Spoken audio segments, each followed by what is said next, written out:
Today, I'm joined by Carl R. Trueman. He is a theologian, an ecclesiastical historian, professor of biblical and religious studies at Grove City College, and the author of many books, including the wonderful The Rise and Triumph of the Modern Self, and his newest book, Strange New World: How Thinkers and Activists Redefined Identity and Sparked the Sexual Revolution. Welcome, Carl. It's great to be here. Thanks for having me on, Alexandra. Thank you so much for coming on. I've really enjoyed The Rise and Triumph of the Modern Self. And I think this new book as well, it kind of rhymes with The Rise and Triumph. It's made to be a kind of not necessarily simplification, but as something that makes it more accessible to a broader audience. It's kind of almost like a study companion to The Rise and Triumph. I mean, this is a kind of a unique selling proposition that you have. I haven't really seen anyone move through this process. But what drove you to feel that this was necessary?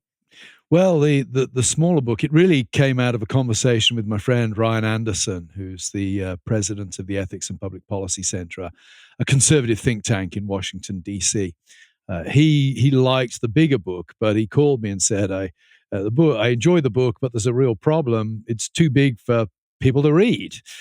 He said, my constituency are Washington, D.C. staffers traveling to work in the morning. I want you to do something that they can read while they're on the bus or the train or the tram or whatever, heading to work in the morning. Give them something where they can get the kernel of your argument without the expansive footnotes, et cetera. So that was what drove the shorter book. I couldn't have written the shorter book without the bigger book. I had to write the bigger book to get things clear in my own head and to provide the footnotes to justify some of my claims.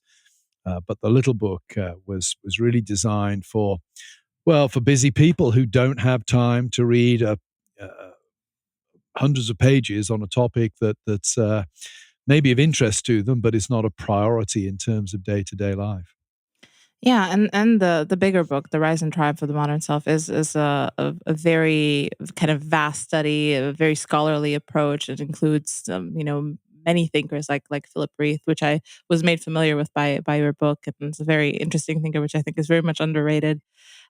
Charles Taylor and a lot of other important thinkers on Alistair McIntyre as well. So you do a broad sweeping overview of these points, and I wonder probably the best place to start is to just define what is the self. I mean, kind of what exactly is it that you're focusing on in the book, and then we can go from there. Yeah, there are various ways that we can use the term self. There's the common sense way, where we refer to the fact that each of us is aware of being, for want of a better term, a sphere of consciousness. I'm aware I'm me and not you. I'm aware that I'm not Donald Trump. I'm not Mrs. Thatcher. I have a sense of my own existence as an individual being. That's not the way I'm using it in the book. In the book, by self, I mean the sense of who we are. That which makes us feel valued or unvalued in life, how we think of our position within the world. I'm using self in the sense of, I suppose we might say, my self-esteem. What is it that makes me think that I'm special or not special? What is it that gets me out of bed in the morning? All of those things that go together to shape us, not just as individual self-consciousnesses, but also as individuals who think about the world and our place within it in a particular way. Hmm. And I think what you highlight there is that this conception of ourselves has morphed through the ages, and that we've reached a certain point where the conception of myself now would be maybe unrecognizable to my grandmother or my great grandmother. I mean, how did this perspective shift happen throughout the ages? I mean, how do these two perspectives differ? Yeah, I think the nature of the modern self is that we tend to think of who we are as the feelings we have inside. The modern self is a kind of psychological construction in many ways.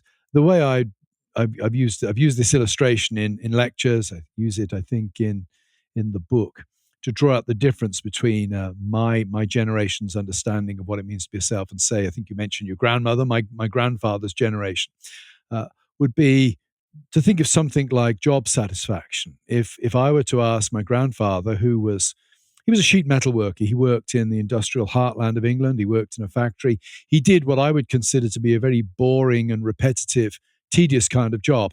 If I asked my grandfather, did you get job satisfaction from what you did? First of all, it would probably not be a question that he'd ever asked himself. He probably never thought in terms of, does my job does it make me feel good? That would not have been a question he asked.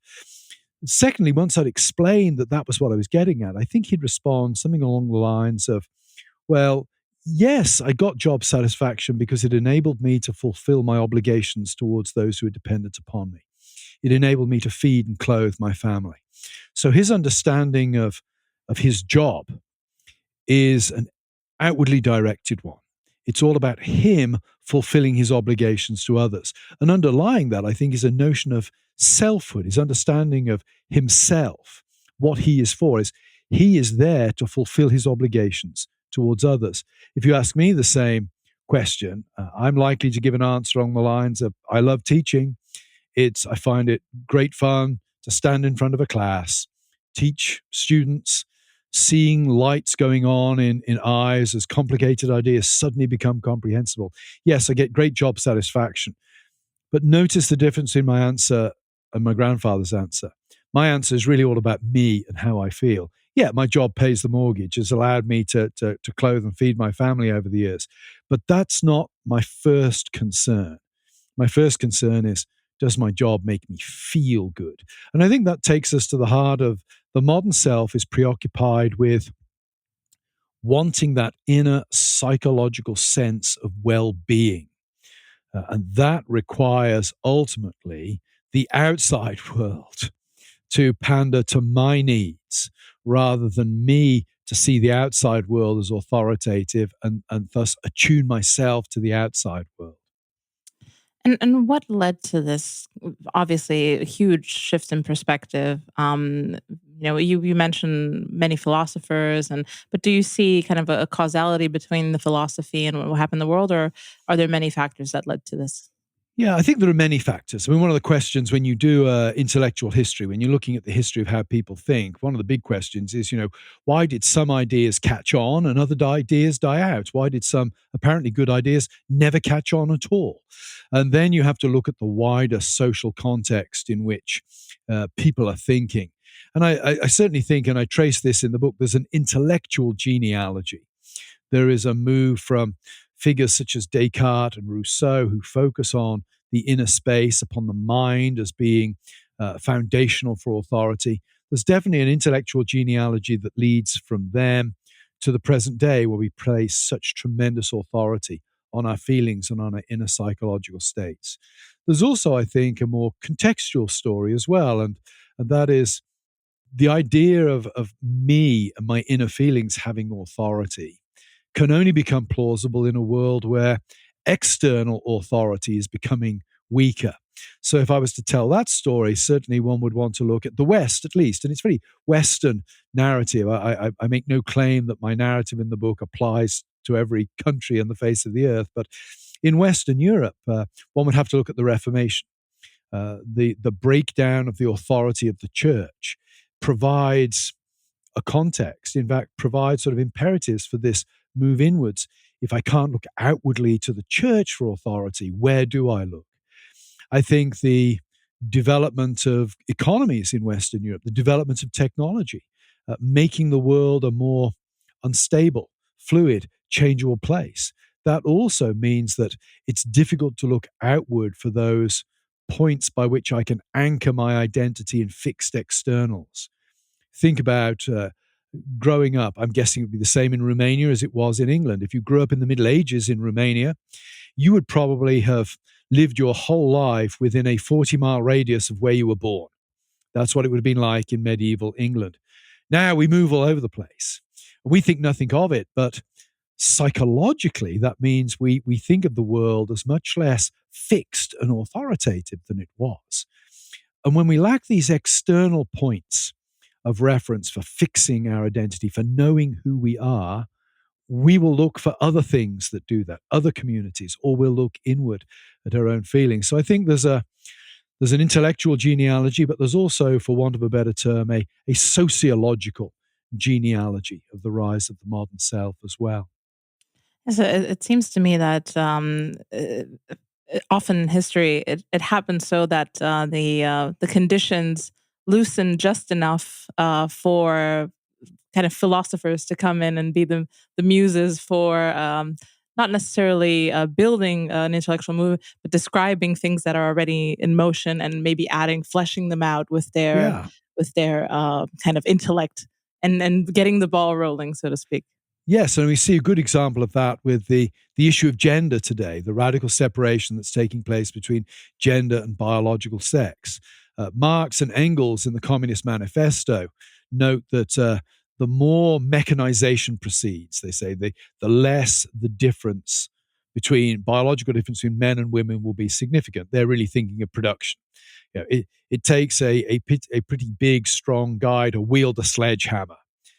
Anybody can press a button that drives a machine that slams the hammer down. So they're thinking that. But when you think of where we are now on the gender issue, not only is it the workplace where this has been transformed, we're now seeing it in day-to-day life. That, well, you were born with a man's body, but we have technology that allows you to overcome that. And so the body ceases to have this external authority. And going to your point there, I think you see the development of technology and the development of what we might call, ideology going hand in hand, reinforcing each other at that particular point. Yeah, I think a lot of people don't realize this about feminism as well. I mean, because a lot of people see, okay, feminism has corrupted the world. It's kind of this causal force in the rupture between men and women. But it feels to me that something like patriarchy was pretty much an iron rule of nature, in the point where nature was the iron rule. You had enemies at the gates. You Yeah. had necessity of someone actually chopping wood and doing all the hard things that just physically couldn't be done by women. There was no daycare. There just weren't the abundance, the comforts, and the amenities that, like I've described on this podcast before, mostly men created. But these kind of lubricated the way for intellectual movements like feminism to be comfortable enough to even think about Yes. possibilities in this realm, Yeah. because it wasn't in any way conceivable by even maybe my great grandmother. Maybe my grandmother heard something about female suffrage and stuff like that, Yes. but not not much further in history. Yeah, yeah, I think you're absolutely correct. And oddly, I think this is where um, some of the Marxist theorists of the early 20th century, the critical theorists, those who are really wrestling with how does thinking shape and interact with the material circumstances in which we live, I think they have some helpful insights here and make it clear that we're not simply a function of the material circumstances in which we exist, nor are we a function of mere ideas. There is always this interaction, this to use the Marxist terminology, always this dialectical relationship between the two that shapes who we are and how we behave. Yes, I think the some parts of the right are starting to warm up a little bit to critical theory. Not embrace it wholeheartedly, but like you said, there are insights contained in there that just move beyond. I mean, conservatism was kind of tied to almost this libertarian, positivist, consent based thing, which now a lot of people on the right have realized is pretty much in bed with left libertarianism, which Yeah. is essentially the thing we're fighting. It rhymes Yes. very well. So I think that's why, people like the critical theorist have some more things to say about, the nature of truth, perspectival knowing, all sorts of little things that, just weren't interesting to the right, because the idea was, okay, the left is trading in falsehoods and it's clear and they're in power and, their power can impose this. But and we're the people who know the truth. We're objective and we're positivists. And I think these illusions are starting to break down a little bit. I mean, how do you see what's been happening with the philosophy of the right wing? I don't know how closely you're following this, but Yeah.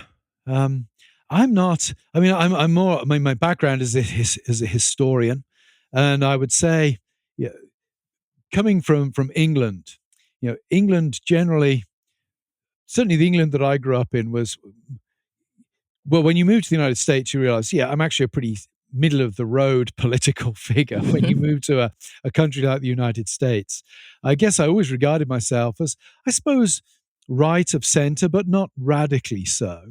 Last time I voted, I think in the UK, it was over 20 years ago. I actually voted for the Liberal Democrat Party, the sort of centrist party. Uh, it's been interesting to me the way conservatism has moved as I've observed it. If I had to point to a conservative thinker that has been a very positive influence on my own way of thinking, I think Roger Scruton would be somebody that I would go to. It's been interesting to me that the rise of groups, and it's interesting you raised critical theory there. It's been interesting to me the rise of a kind of right-wing thinking that's almost sort of Nietzschean in its orientation.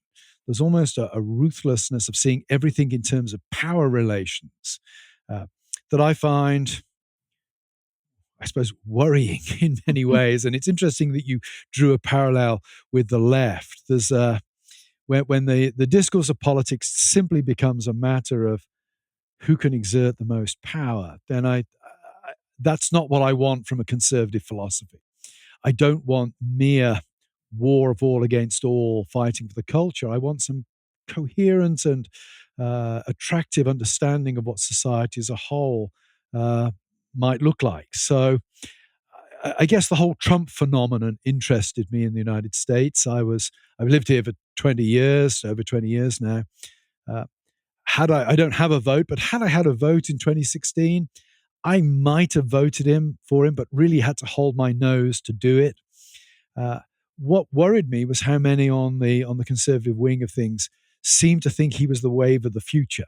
It wasn't the fact they voted for Trump that I found so interesting, is the fact that they thought this is the direction we've got to go. And it struck me as a kind of burn it all to the ground kind of philosophy rather than traditional conservatism.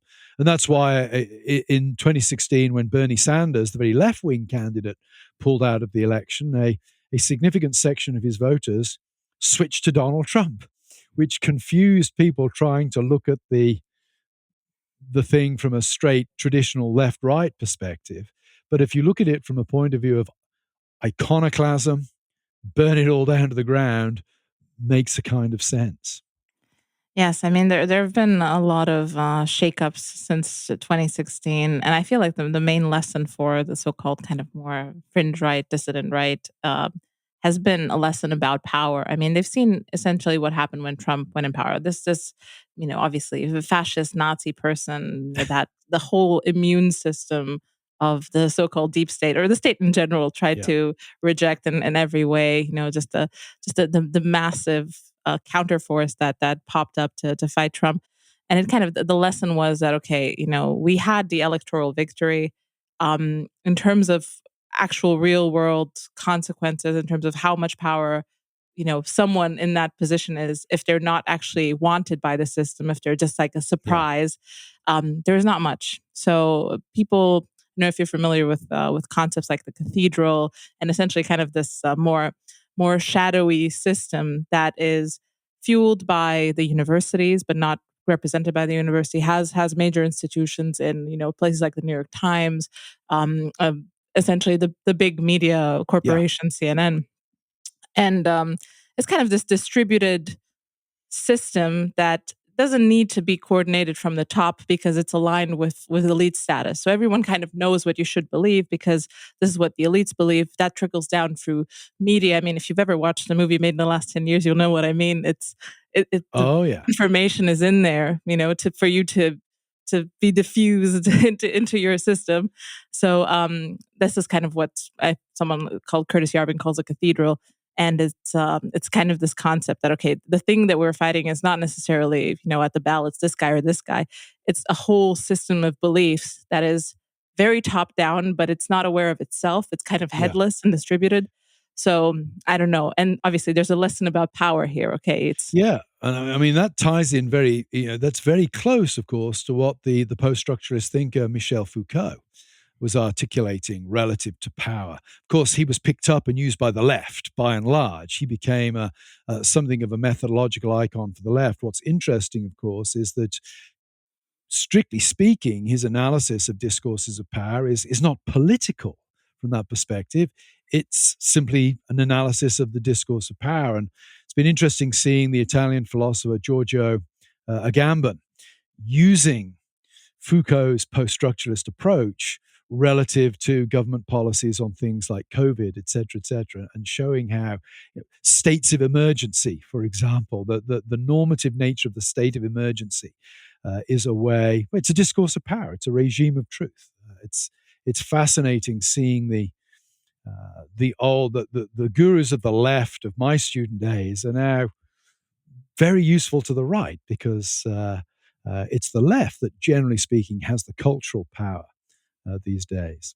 exactly, and it's much easier to see the warping of narrative and the bending of truth when you're outside the bubble because your glasses have a different diopter. Yeah, You yeah, can you can see it a little bit better, especially if the discourse is exactly against you and in your beliefs. So it's much more transparent. But yeah, it's been an interesting evolution. And yeah, kind of a part of the reason for this podcast to kind of document and invite people on who are going through this transition. I've had all sorts of ex-libertarians come on the show. I mean, libertarianism is falling out of fashion very fast. yeah, yes, Yeah, there's a lesson yes, on power in there as well. yeah, And a lot of people concerned about technology. I yeah. mean, you speak about technology as well, and I listened to a lecture of yours where you actually bring in Heidegger's essay on the question of Oh, yeah, technology. And I wonder what did you take from that? Because that's also a piece of literature that is prized and people are very interested in it on the right. yeah, yeah. I think for me, what was most helpful about that was it was that analogy he draws between when he talks about building a bridge over a river or damming up the river to generate hydroelectric power reflects two different ways, really, of thinking about our relationship to nature. The one, in a sense, respects the structure of nature and seeks to operate in conformity with it. The other one tilts us towards seeing nature as raw material that can be turned into something completely different. So that was the thing that I most appreciated about that essay was really that particular point. And that got me then thinking about the role of technology in general. And you mentioned earlier on the rise of interest in critical theory among more conservative thinkers.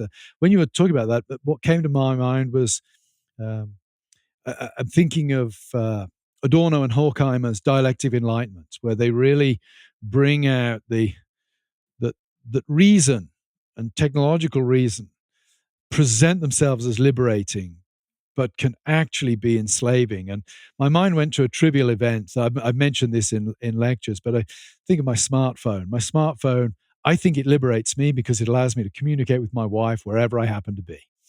Uh, but then I'm sitting in the airport a couple of months ago, and I realized that I've chosen my seat in the airport uh, because I needed to recharge my phone.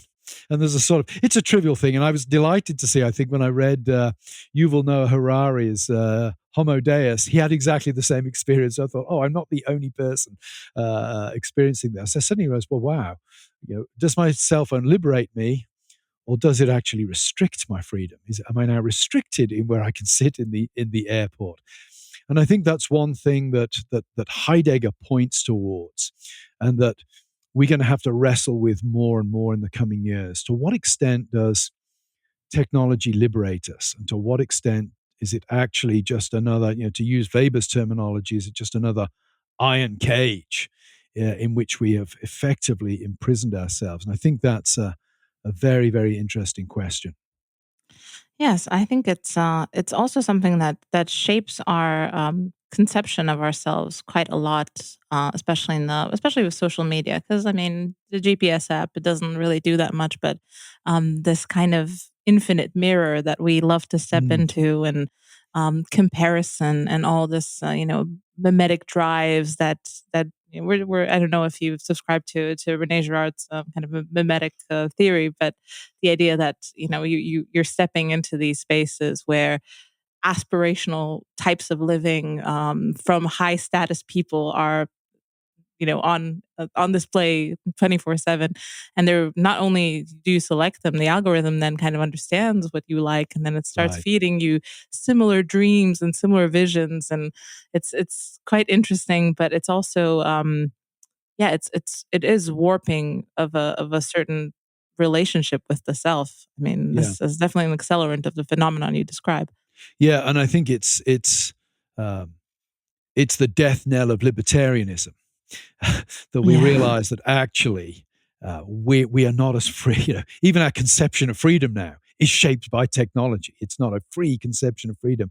I first became aware of this when I read, I think it was Matthew Crawford's book, The World Beyond Our Heads. I think the title is The World Yes. Beyond Our Beyond your head. Heads. Yeah. Yeah. There's a chapter in that book on how casinos operate that was extremely disturbing when you realize, wow, actually the slot machines are programmed to manipulate the user, and they'll even speak to you using tone of voice that they think will be most alluring to keep you there.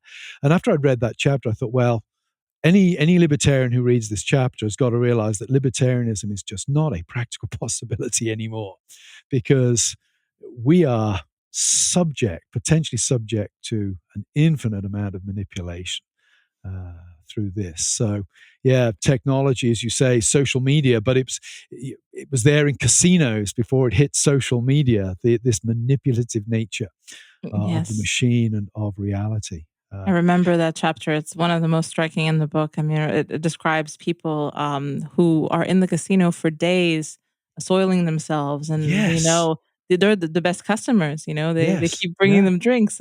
yeah. It's very dystopian and very striking.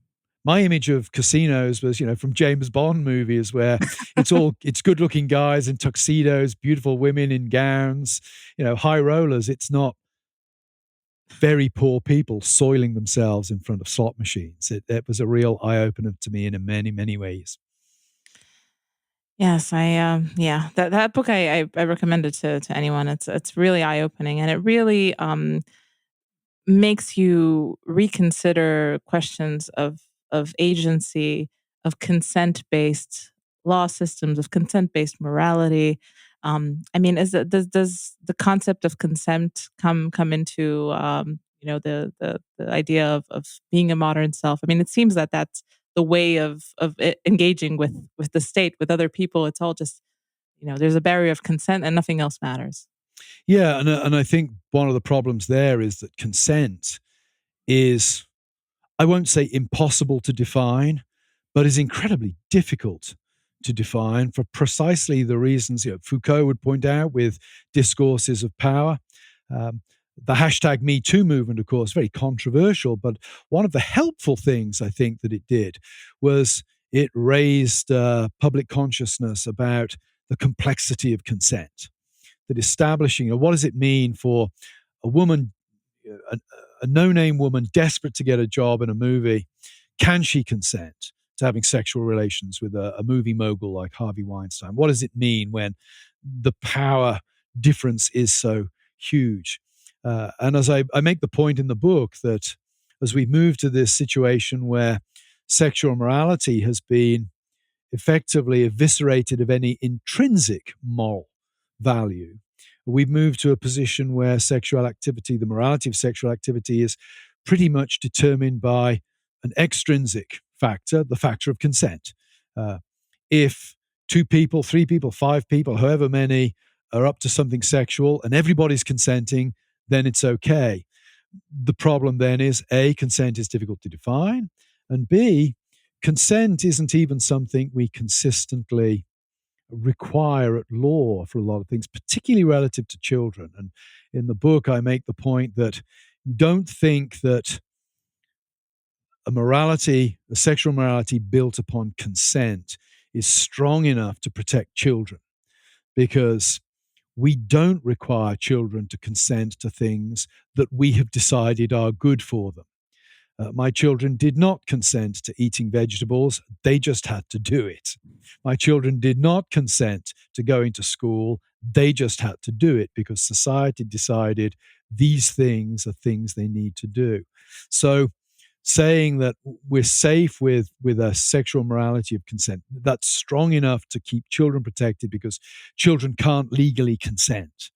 That's not strong enough because actually the law does not respect children's consent as an absolute right anyway.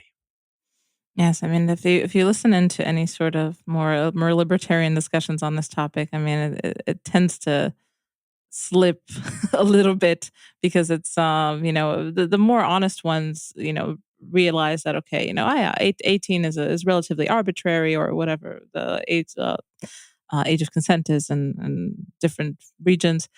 And then they're like, oh, there has to be an arbitrary limit, but it is arbitrary. Yeah, So there's not yeah. really a lot of foundation, except for the fact that, yeah, there has to be a limit, and that's going to be it. But that limit has been renegotiated, and I mean, what perspective do you have on this? Because it's contentious. I mean, on the right, you also have a lot of people who um, seem to want to look at the relations between men and women in the same way that the left wants to look at this. And Richard Hanania had a really good essay on this recently, on the right's constant outrage about female teachers raping teenage boys. And obviously, there is an abuse going on. It's an unequal relationship. But the idea that the right takes kind of the framework of the left and then flips it on its head and says, okay, this is obviously rape, and the women should go into 15-year prison sentences and things like that. It is a bit different as well. So it feels to me that everyone's kind of slipping into this strange consent legalistic frame that. Yeah, and I think that the problem there, and here I would sort of kick into Christian theologian mode. Really, I think the problem here is that we're assuming that sex has no intrinsic significance beyond that which is given to it by consent. And I think we're caught. Again, it's kind of paradoxical or dialectical thing here because we know that's not true. We punish sexual crimes more severely than other crimes because we intuitively know that if I slap somebody in the face, that's unpleasant, but they'll get over it. If I sexually assault somebody, it might change their lives forever. I'd say to the students, if a student was to punch me in the face 5 years from now, I'll be joking about it. Somebody sexually assaults me, I'm never going to joke about that. We understand that sexual acts in and of themselves have an intrinsic value. We understand that if Harvey Weinstein had been sticking his finger in the ears of young aspiring actresses, it would be creepy and weird, but it's not. It wouldn't have made him the monster that he is because he was penetrating their bodies in a specifically sexual way. We intuitively know that sex has more significance, and that leads me to believe that whatever our sexual ethic is, it has to take account of sex is not cheap, it's not cost-free, it has an intrinsic power and value itself. And I'm influenced by, I mentioned Roger Scruton earlier. I think Roger Scruton's book on sexual desire is very, very good on this. And his comment is, we are sexual beings, and therefore sexual activity is not about, well, I think the way he puts it is this: sexual acts, if somebody rapes you, they are taking from you that which only you can give. And that's what makes it so damaging. What they are taking from you in a very deep sense is yourself, your selfhood. You can only give that to somebody. That can only be truly given. And I think as long as we're trying to develop a sexual ethic that treats sex as just a species of recreation, we're going to end up with all kinds of problems that, we instinctively know are problems, even if we can't articulate why that should be so. Yes, I mean, if I were to put on my libertarian hat now, I would ask you, like, what is the difference between that which is given and that which is sold? I mean, prostitution. People they essentially consensually enter into these contracts. And Yeah. Well, then I would want to move. Then we're starting to move into the philosophy of desire, and I would say sex should only truly take place as well when the other person is desired as an end in themselves, and that involves them being.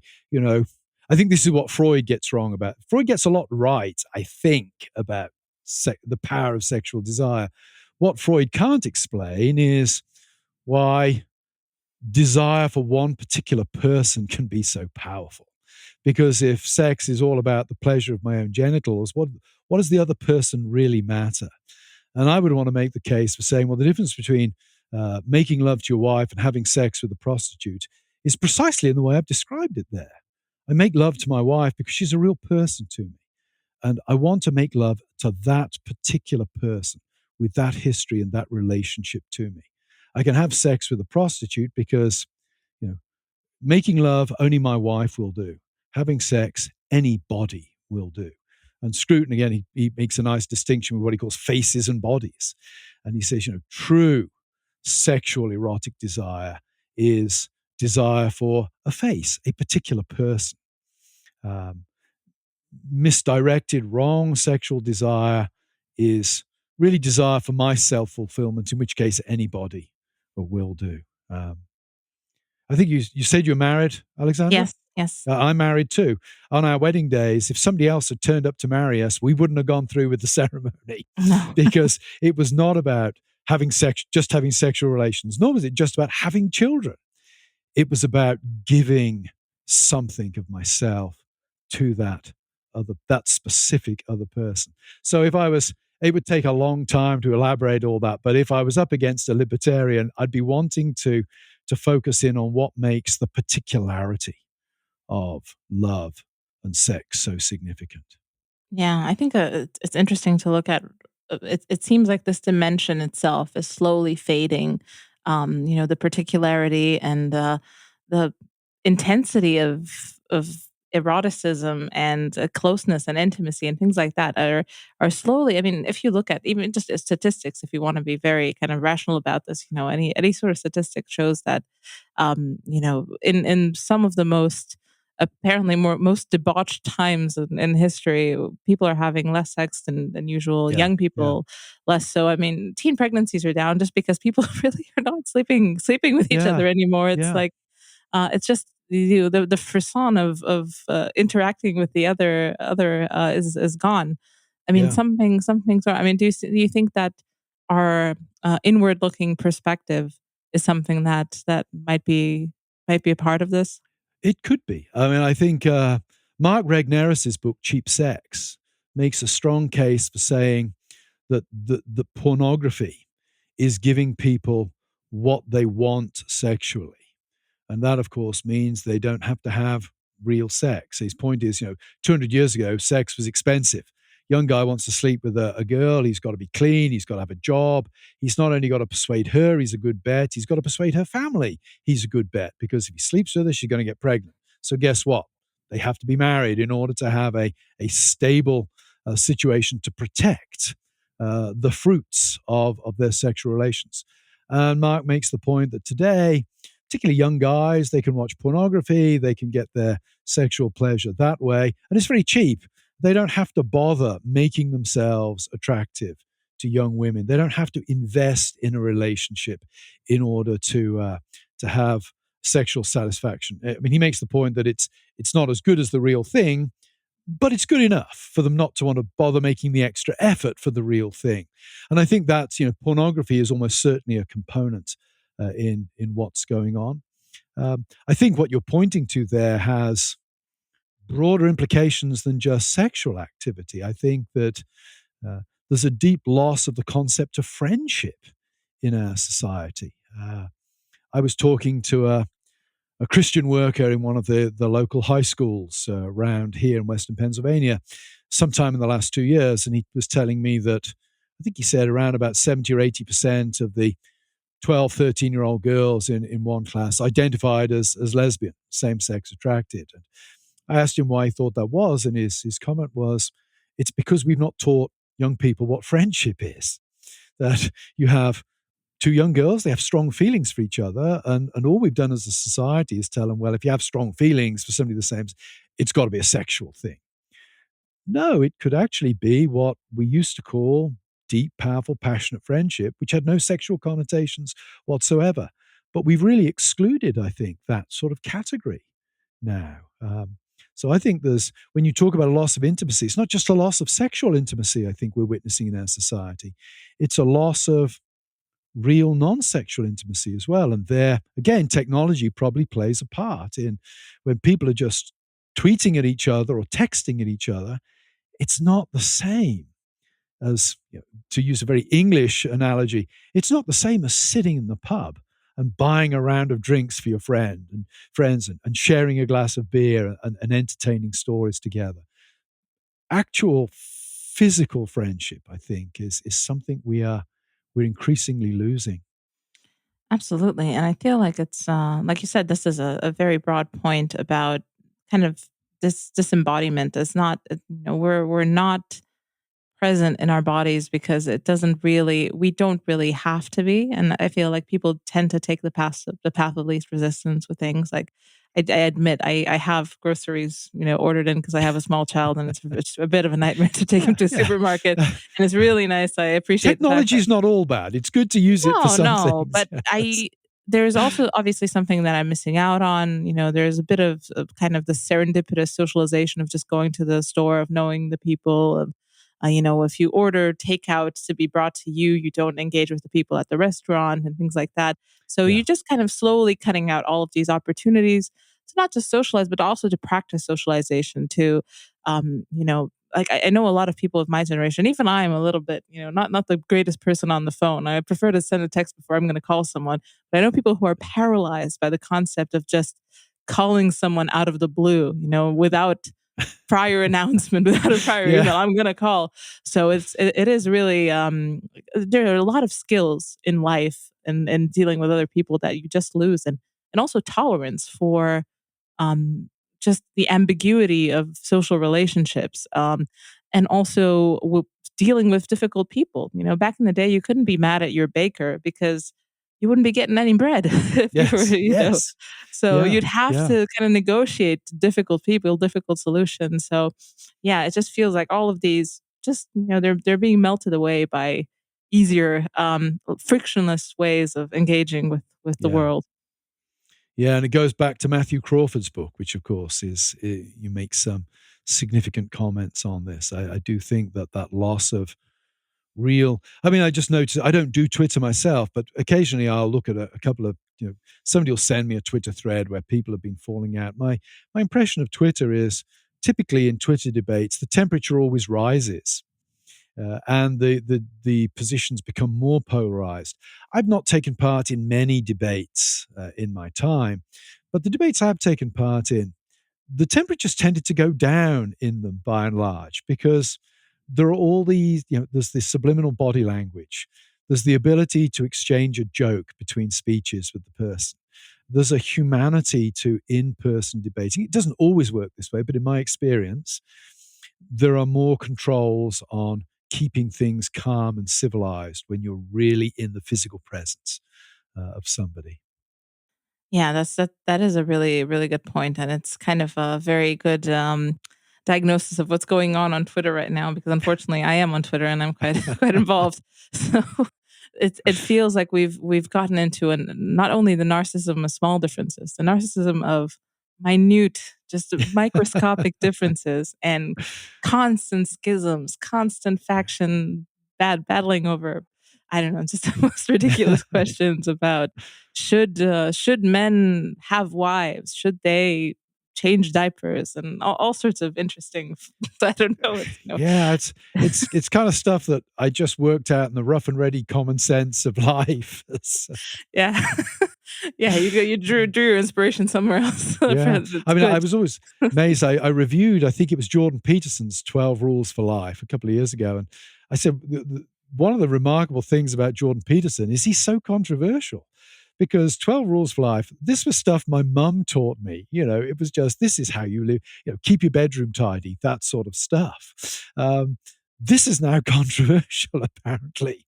So, yeah, we live in very, very interesting times. I wish that common sense as a category would somehow miraculously reappear over the horizon at some Of point. course, it's reappearing, and it's called a reaction now. Yes, yes. Yeah, yeah. Or And Jordan Peterson, yeah. fascism, depending on who you Yes. ask. I wanted to also ask you about the value of social stigma, because we're kind of in an era where it feels to me like the last category of things that are stigmatized, because we're not without social stigma, there's still a social stigma, is the concept of stigma itself. It's the idea that you're being not inclusive, that you're kind of yeah, you're just not someone who's open enough to all the colors of the rainbow, all the possibilities in the world, and all the ways other people find fulfillment. So I wonder, what do you think about maybe a return to social stigma, and if it is even possible? Because now you were kind of like an authority of one. You know, I'm the self-creating entity that I invent everything about myself. I mean, is social stigma even possible, and is it desirable in this age? Well, I think it's. I think it is a reality. What we're seeing is, inclusivity is really just the old exclusivity with new players. The rhetoric of inclusivity is being used in a very exclusive kind of way, in that people who were center of the culture or part of the cultural mainstream just 5 years ago are now regarded as loony cranks on its periphery. So, I I think that the inclusivity rhetoric really masks a very exclusive kind of agenda. I mean, it's very clear to me that somebody with my views on gay marriage, for example, I'm not going to be included. I'm definitely going to be subject to social stigma. So I just see inclusivity as the rhetoric of the new powerful. It's not that the new system we've got is more inclusive than the old system. It uses different rhetoric, and different groups are in and different groups are out. But ultimately, uh, if everybody's included, if there is no social stigma, then we don't have a society. You can't have a society where anything goes. That's complete anarchy, and there's nothing to hold it together as a coherent whole. So inclusivity is just a new way of talking about and defining the boundaries where social stigma will start to apply. Where I think it's so, first of all, like all societies require boundaries. It's a bit like all nations require borders. There have to be boundaries. There has to be social stigma. The debate is over who should be stigmatized and who not, I think. For those of us who are on our way to being socially stigmatized, if we're not there already, I think we need to think about this in terms of what positive can we gain from this. And I uh, think of the Jews in medieval Europe. I think of uh, Protestant nonconformists in 19th century England, marginal stigmatized communities that became very strong communities and became very successful precisely because they were not part of the cultural mainstream, and they had to watch each other's backs. They had to be careful in looking after each other. In 19th century England, because the Quakers could do virtually nothing, they had to make things, and they became captains and powerhouses of industry. I think the thing that I want to do at this point is not, debate so much social stigma as, okay, I accept the fact that I'm going to be socially stigmatized. What do I do with that? Do I just sit around and lament it? Or do I try to use it as some kind of an opportunity for building a community? And that's where I think the hope for a return to more traditional kind of conservatism may come in, because human beings want to belong. We all want to be in community. The human being who is happy being completely isolated is a very, very rare thing indeed. Maybe what's coming is an opportunity for, particularly my own community, the Christian church, to think about, well, what does it mean to be a true community in a world that no longer accepts us and regards us as a social good as it once did? Are there opportunities here? Yes, and have you found personally that the fact that there is a lot of outside pressure, that has it kind of galvanized people around you? Have you found community yourself? Yeah, and I've struck up interesting. I mean, I'm a Protestant. Some of my closest friends are now Catholics. Typically, in times past, Catholics and Protestants would not have had much to do with each other Yeah, famously. on a lot of things. Famously, um, sometimes we've been killing each other. Thankfully, those are days a long, long time ago. But it's been interesting for me that I've found more and more in common with people that I didn't know I had anything in common with. Until certain things started to emerge in our culture. We started the conversation talking about why did I write my little book? Because my friend Ryan Anderson suggested it. Ryan is a very conservative, devout Catholic. 20 years ago, our paths would probably not have crossed. Now we have a rich and vibrant friendship. I can't speak for Ryan, but certainly his friendship with me has enriched my life tremendously. So I think I have experienced some real blessings that have come through what's going on in the broader culture. It is really interesting to me as well that a lot of people in the UK as well are picking up on Eastern Rite kind of Orthodox Christianity as well. That's in the US and like I said in the UK, it's an up and coming religion, and it seems to be quite popular in kind of intellectual circles as well. People see it as a more serious take on religion, just because it maybe a little bit less corrupted by not being Western in the stricter sense. I mean, it's Yeah, kind of more exotic.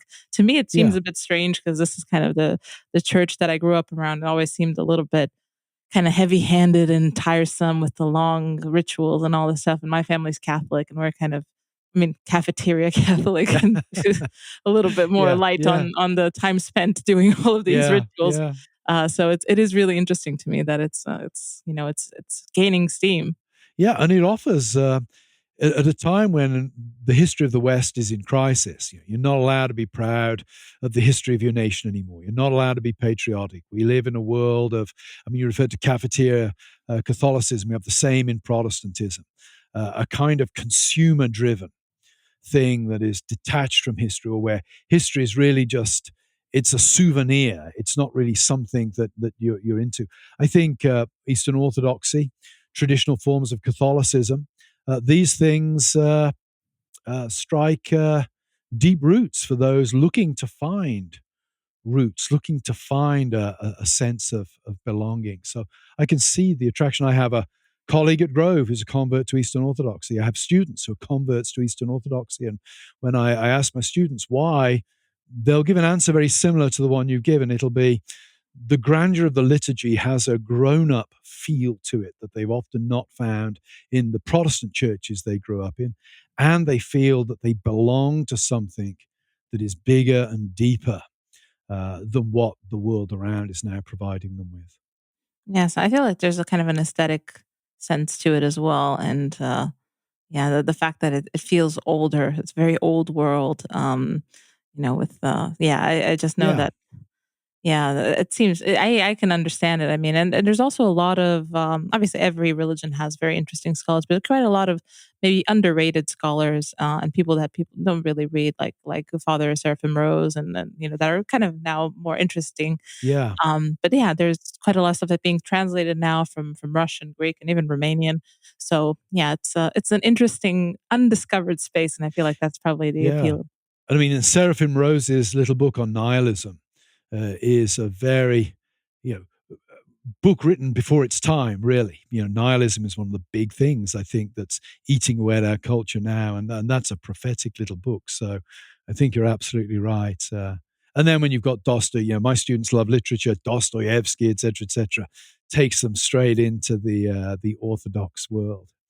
Hopefully, without the Russian nationalism, but that's another question. I mean, depends, and everyone takes what they can from Yes, from the yes, literature.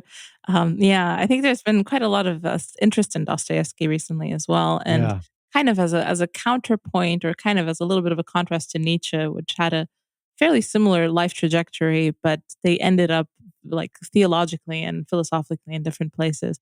yeah, yeah, And it's interesting. There's actually an episode by a dear friend of the show who's been on the show. It's from the Martyr Made podcast, and it is kind of I think it's quite a long episode. Something Nietzsche and Dostoevsky. I don't remember exactly, but it's kind of like the path of their lives and the philosophy that accompanies it. It's just a really beautifully made episode, and I recommend it to everyone who's interested in either one of these thinkers because it's yeah very very good.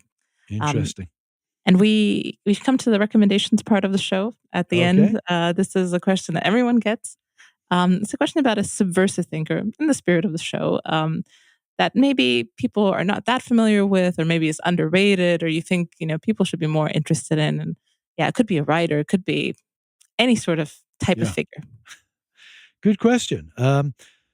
If I hadn't mentioned him numerous times already, I'd have said Roger Scruton. I mean, Roger Scruton's been, I love, he just writes so beautifully apart from anything else. But I think I'm going to go to the other end of the political spectrum at this point.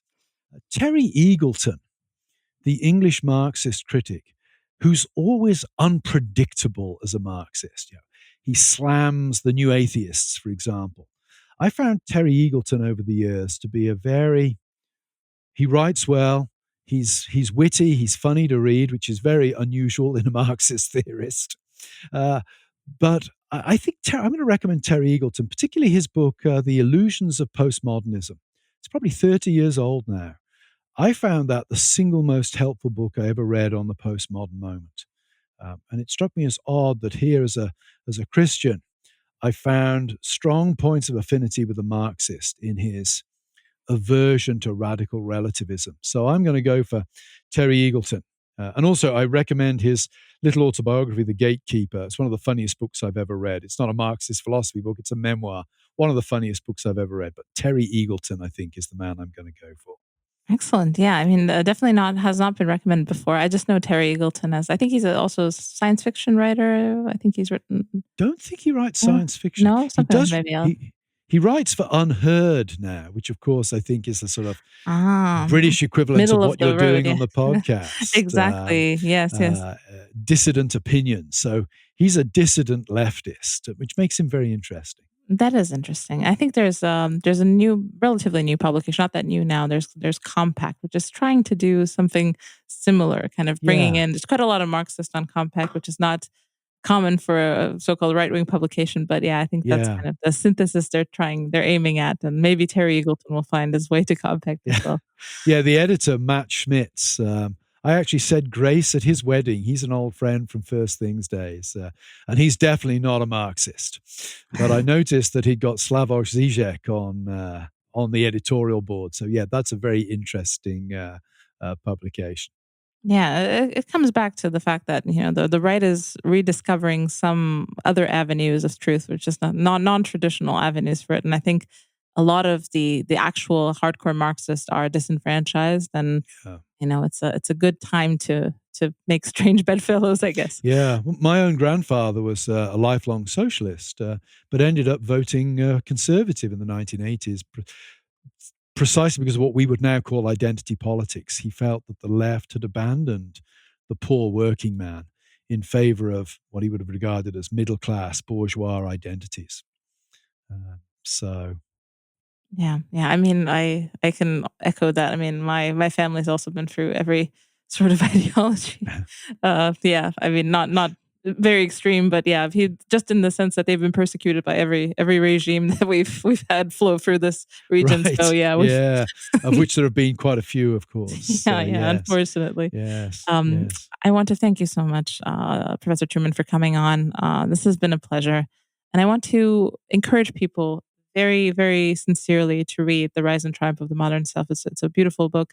And if you want a shorter version, please buy Strange New World if you need to read it on the train and just absorb things very, very rapidly. Thank you so much, and I'm glad we could have this conversation. It's been an absolute joy. Thank you very much for having me on.